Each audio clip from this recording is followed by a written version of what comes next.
Okay, so we've done our self-test. Oh, curiously, if I do the self-test via the buttons, you can see how it activates the balls and lights up the front panel. If I do the test via the push buttons, it will do the audio test, but it does not light the front panel annunciators. So just something to know. That's normal, I think.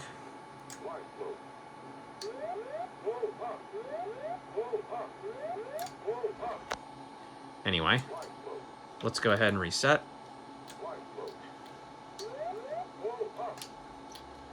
And do a little flight. Oh, interestingly enough, it will on its own after a test sometimes alert that last little sound. Everything tests fine, so I don't know why it does that. I suspect it's still in memory, has some kind of residual error.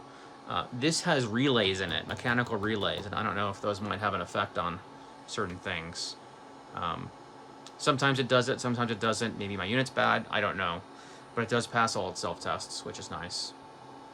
So, okay, back to the actual here. So I'm going to go ahead and get us up to altitude.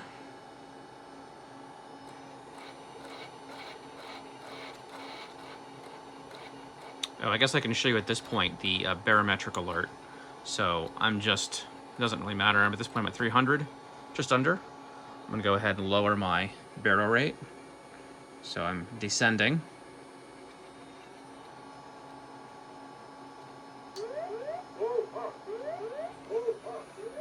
So you can see here how it issues no don't sink alerts. It just blends it into the pull up don't alert. Or, yeah. And as soon as I go positive or to 0, the alert stops. So let's go ahead and keep going. So right now above 700. So at this point the window changes for baro rate. I'll go ahead and reduce it. And see how I have to increase the rate further.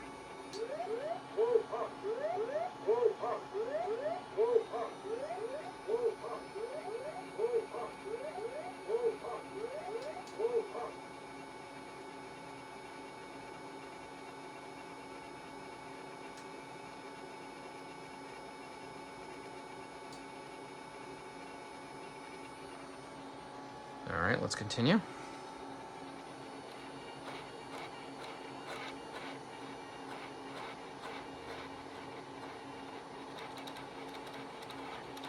Okay, good enough. All right, let's go ahead and continue. Oh, I'm going to adjust my glide slope now to be 2 dots low. So let's go ahead and descend.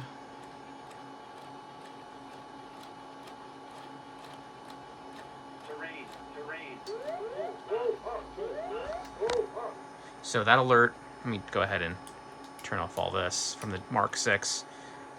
So that pull-up alert you heard from the Mark 1, that was probably flap related.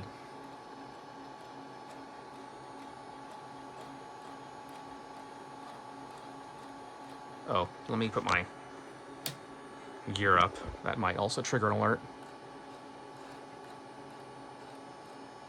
500. Yep, so at this point, it's either the gear or the flaps that it wants to have in proper condition. So let's just go ahead and test that. Put our flaps down. Nope, still barking. It's a gear issue probably. Yep. Ah, there's our glide slope.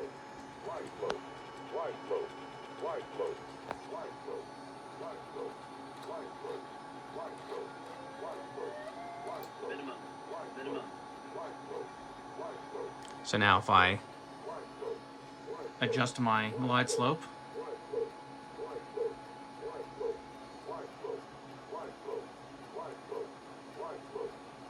you can see how once it gets to about a half a dot, it's okay. Now if I go back to 2 dots down, I'll have to keep decreasing for it to trigger again. Probably. Let's see. No, that might have negated it. Oh, there we go. Okay, so as usual, I can do my glide slope cancel. And that takes care of that issue. And I don't believe you can re-trigger it. No, once you've canceled it, it needs to reset by going down to 0 feet or above 2,500. 200. And no audio callouts with the Mark 1. So not very exciting. Pretty cut and dry. And that's it. So the Mark 1's not terribly interesting, other than it does have the front panel. You can see here how we've managed to trigger all of the alerts to some degree.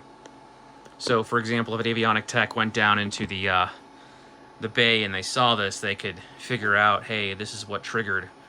Kind of like this is the visual history of what happened, at least in the last flight. Then you would reset it. And that's it. So that's the Mark 1 for you. And again, Mark 1 and Mark 7 are basically interchangeable, which is pretty neat. And I suspect the Mark 2 is the same way. I actually don't know much about the Mark 2, other than that it's basically the next evolution of the Mark 1. So I'll look into that next, once I get the Mark 5 figured out.